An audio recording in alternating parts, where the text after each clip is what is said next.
I was always the quiet one, the girl in the back of the room, the one who rarely raised her hand, who nodded and smiled more than she ever spoke.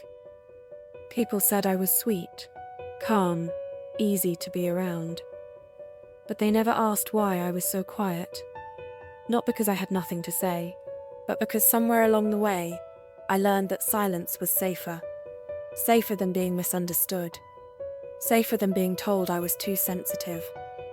Safer than being told to stop crying, to stop making things harder for everyone else. I chose quiet, not as peace, but as protection. Speaking meant risk. It meant vulnerability. It meant exposing a soft, trembling part of me to a world that didn't know what to do with tenderness. I made my chest a home for the words I didn't say. I smiled when I wanted to scream. I apologized even when I was the one hurting. And I told myself, this is strength, this is how you earn love. But inside, I was aching to be known. I became fluent in almost standing up for myself, almost asking for help, almost telling them it hurt, but almost never saved me.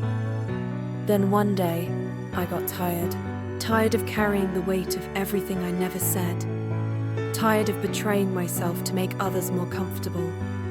I was done being a mystery to myself. So I spoke, not loudly, not perfectly, just honestly.